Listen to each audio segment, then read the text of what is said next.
시작하겠습니다. 오늘 공부는 이 세계 속에서 나라는 존재를 자기화하는 방식 두 번째에 대한 공부를 하려고 그래요. 두 번째가 뭐라고 그랬어요? 동일시에 의해서 나라는 존재를 자기화합니다. 동일시란 무엇이냐? 동일시, 동일하게 본다는 거 아닙니까? 무엇을 동일하게 본다는 얘기예요? 세계라는 존재와 나라는 존재를 동일한 것으로 본다는 거예요. 이런 동일시에 의해서 나라는 존재가 자기됩니다. 여기서 세계란 색, 수, 상, 행식을 말하는 것이죠. 따라서 동일시에 의해서 나라는 존재를 자기화하는 사람들은 이렇게 생각해요. 색은 나다, 수는 나다, 상은 나다, 행은 나다, 식은 나다. 이 몸뚱이가 나예요. 이 목소리가 나요. 내 몸에서 나는 이 향기가 납니다. 그리고 늘 느끼는 이 감촉이 나요. 그리고 이런저런 생각이 다 나요. 우리가 배운 것은 이런 내용이죠. 인생의 목표는 자아를 실현하는 것이다. 자기 실현. 불교의 입장에서 말한다면 인생의 목적은 자기 극복입니다. 자기를 극복하지 않는다면은 그 자기라고 하는 존재에 얽혀있는 괴로움이 끝이 없어요. 동일시라는 것은 세계와 동일한 존재인 내가 있다. 이런 생각입니다. 이것은 생각이에요. 세계와 동일한 존재로서 내가 있는 것이 확정된 사실이 아니고 여기를 보세요. 색, 수, 상, 행식이 세계죠. 이 색, 수, 상, 행식을 나와 동일한 존재로 받아들이는 거예요. 그러면 색은 나다, 수는 나다, 상은 나다, 행은 나다, 식은 나다. 색, 수, 상, 행식이 나다. 이렇게 동일시를 하면 어떤 문제가 야기되는가를 만약에 세존을 만나지 않았다면 한 번도 숙고하지 않은 채 죽을 겁니다. 동일시가 일어나면 어떤 문제가 생겨나는지를 한번 살펴볼게요. 내가 색이다.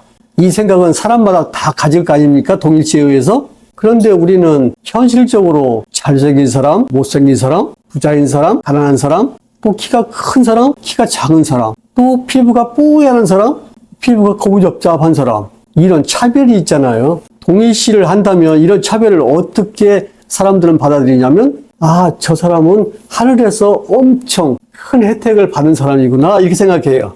그러겠죠? 동일시가 일어나는 순간 여러분은 색을 나라고 받아들여요. 색을 나라고 받아들이면 색의 차별을 고착화시켜버려요. 이 차별이 고착화가 되면서 이제 비교의식이 생겨나요.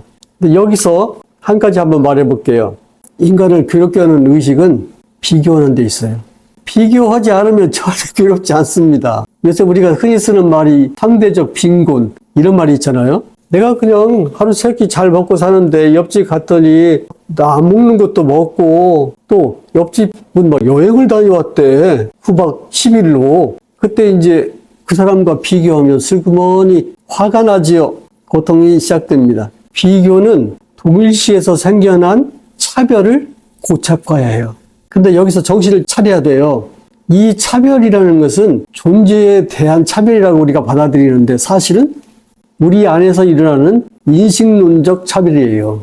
그렇게 달리 내가 인식했다는 거예요. 인식론적 차별로 이루어지는 이것을 존재론적으로 고착화시키는데 사용되는 것이 동일시의 방법입니다. 이거 상당히 무서워요. 비교에 의해서 다음과 같은 세 가지 생각이 나타납니다. 첫째, 내가 너보다 우월하다. 우월하다는 생각. 내가 너보다 열등하다. 열등하다는 생각. 이제 버티기 수법. 너나 나나 매일 반이야 임마. 동등하다. 이런 생각. 이 세 가지 생각을 잘 기억해야 됩니다. 우월하다는 생각, 열등하다는 생각, 동등하다는 생각. 이 생각이 비교에 의해서 일어나요. 세종께서는 이 세 가지 생각을 자만이라고 정의했습니다. 자만. 새로운 용어 하나가 나왔네요. 우리가 이해하기로는 잘난 척하는 거, 뽐내는 것이 자만이라고 생각하잖아요. 불교에서 자만은 잘난 척하는 것도 자만이지만 남보다 못하다고 하는 그 기죽은 마음, 열등감도 자만입니다. 그 다음에 딱 일어나가지고 너나 나나 매일 반이야 자식아. 이것도 자만이에요. 그러니까 자만이라는 건 뭐예요? 실체적으로 자기가 존재한다고 하는 생각이 일어나는 순간 자만이 일어나는 거예요. 우리는 일상 속에서 끊임없이 비교하죠. 이것도 비교하고 저것도 비교하고. 근데 이렇게 비교하는 일이 존재의 특성이라고 생각하면 안 돼요. 그건 뭡니까? 내 안에서 일어나는 인식의 특성으로 나타난 거예요. 다시 한번 요약해 볼게요. 동일시의 방법에 의해서 나라는 존재를 자기합니다. 독일시는 세계와 나라는 존재가 하나다라고 생각하는 거예요. 이 동일시에 의해서 차별이 생겨나요. 왜냐하면 우리가 인식하는 이 세계의 차별이 분명히 나타나 있잖아요. 근데 그것을 존재의 차별로 고착화시키는 게 동일시예요. 우리는 거기서 빠져나오기 위해서 어떻게 해야 돼요? 그 차별이 내 안에서 일어난 인식의 결과로 생겨난 것이라고 받아들여야 돼요.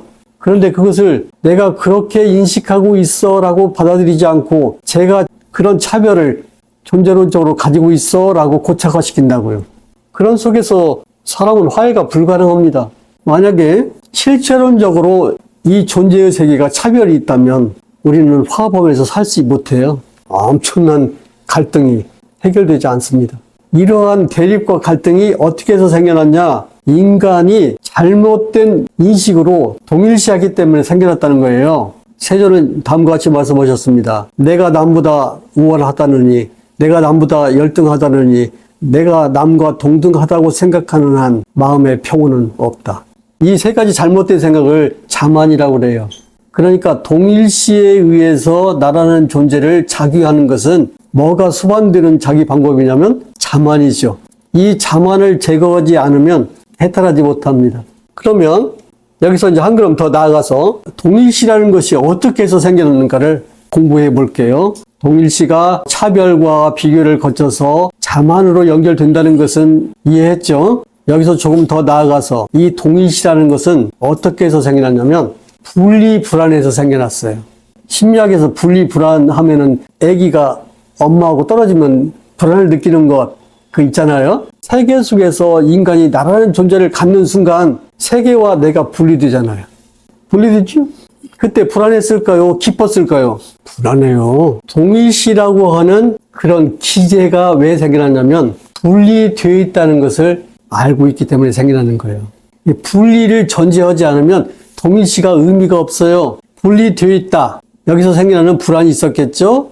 이 불안을 극복하는 방법으로서 동일시의 기제를 발휘한 거겠죠. 그러면 인간의 인식 속에서 이 세계와 자기 존재가 어떻게 분리되는가 살펴보려고 그래요. 이미 이것은 다 공부했어요. 이 그림은 시기 가운데 있죠. 이것은 무슨 말이냐면 색수상행식이라고 하는 나라는 존재가 전부 의식된 것으로 존재합니다. 그런 뜻이에요. 그러니까 색수상행은 시계의 조건이고 시계 대상입니다. 그걸 설명하는 그림이에요. 시기라고 하는 것은 어떤 기능이죠? 식별하는 기능이죠.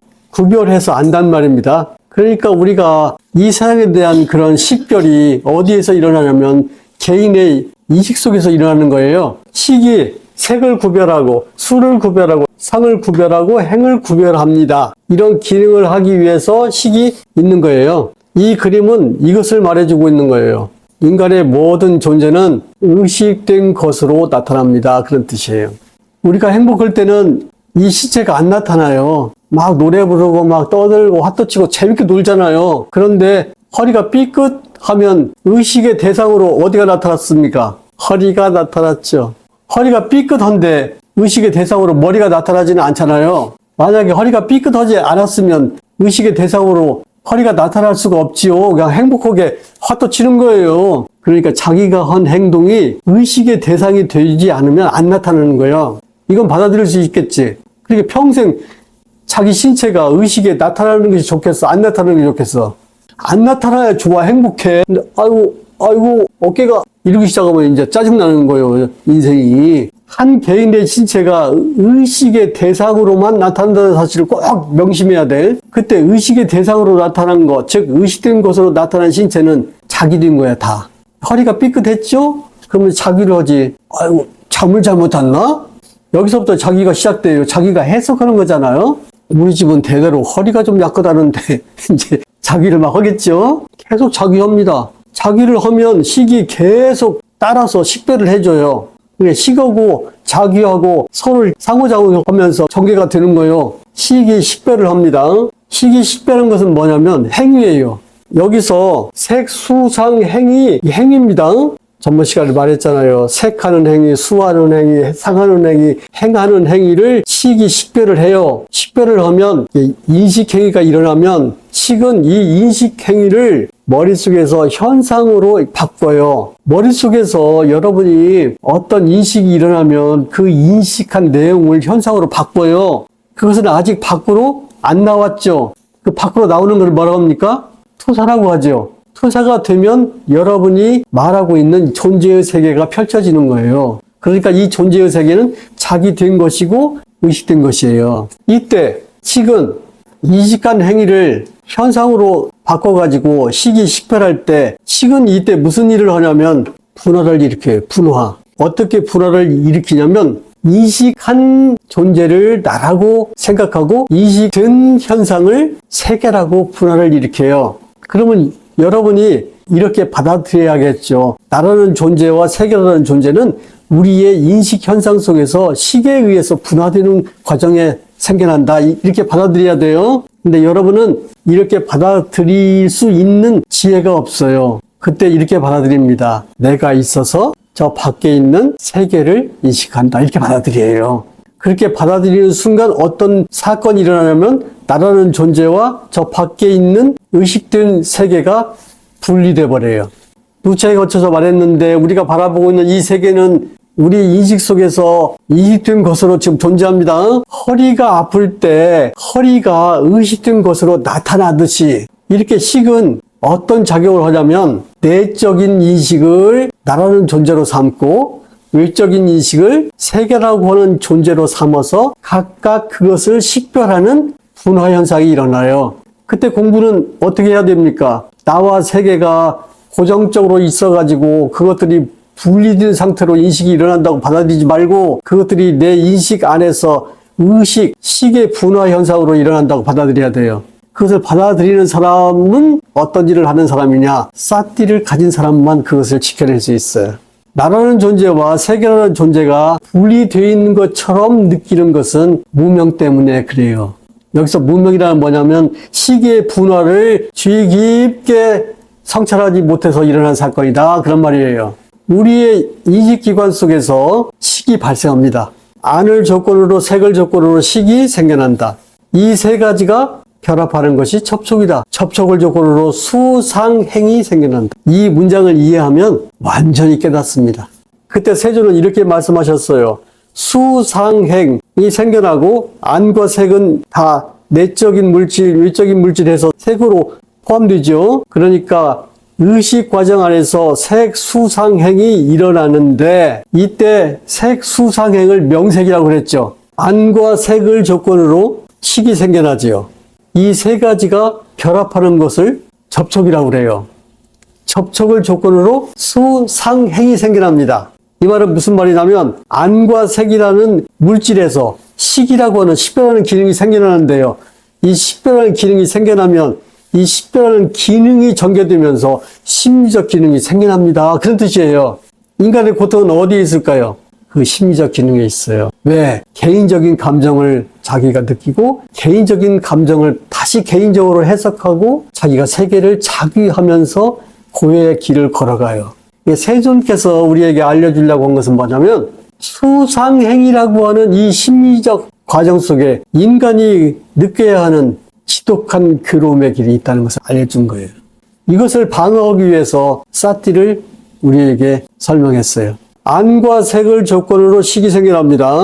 이때 안과 색은 내적인 물질, 외적인 물질 해서 싸잡아서 색이라고 하죠.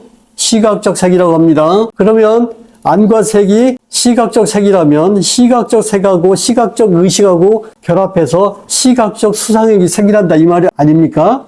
그렇죠? 이 시각적 수상이 생겨나면 식은 뭘 상대하냐면 명색을 상대하는 거예요. 이때 세종께서는 이 명색을 안의 명색과 밖의 명색으로 구분했어요. 안의 명색은 나라는 존재고 밖의 명색은 세계라는 존재로 작유합니다. 뭐예요? 작유한다고요. 그렇게 나눠져 있어가지고 동일시할 필요가 없는 거예요. 인간이 그렇게 작유해서 난 거예요. 인간이 살아가는 이게 방식입니다. 이 방식에 아무 문제가 없어요. 근데 언제 문제가 생기냐? 이것을 분리된 실체로 오해하고 착각할 때 이제 문제가 생겨요. 아, 내 의식 과정 안에서 이 명색이 안의 명색과 밖의 명색으로 이렇게 분화하고 있구나. 그러니까 안의 명색도 의식된 것이고 밖의 명색도 의식된 것이니까 이것들이 한 개인의 의식 과정을 구성하는 두 가지 요소로 상호작용하는 것이구나. 이렇게 받아들이면 되는 거예요. 그런데 우리는 그런 성찰을 못하기 때문에 왜 부주의해서 오해를 해서 어리석어서 세계라고 하는 존재와 나라고 하는 존재를 고착화시켜버리는 거예요. 분리를 고착화시켜요. 그래놓고는 불안에 분리불안이 있어요. 분리불안. 우파니샤드에 이런 구절이 있습니다. 태초에 세계는 자아뿐이었다. 그때 내가 있다라고 말했다. 그때 내가 있다라고 말한 놈이 누구요? 나겠지 뭐. 그리고는 그는 갑자기 불안을 느껴요. 분리불안을 느껴요. 그때 이 분리불안을 해결하기 위해서 그는 허겁지겁 이런 약방물을 씁니다. 모든 것이 다 자아뿐인데 내가 왜 이렇게 불안해할까? 그럴 필요 없지 라고 약을 써요. 그러니까 분리되어 있다는 것도 굉장히 잘못된 생각이지만 그 잘못된 생각에 대한 처방도 엄청나게 잘못된 거잖아요. 왜? 그것을 동일시로 하나라고 이렇게 우길 때 생겨나는 것이 존재의 그 차별상을 다 고착화시키는 일이 벌어지기 때문에 그래요. 존재가 차별적인 것이라고 고착화 되면 사람들은 서로 대립하고 싸우고 갈등하고 그래요. 이 동일시라는 것은 인간의 오해 중에서 무시무시한 겁니다. 식은 안이비설신이라는 유형의 색을 자기 존재로 삼습니다. 그리고 색성향 미적법이라는 존재를 세계 존재로 삼습니다.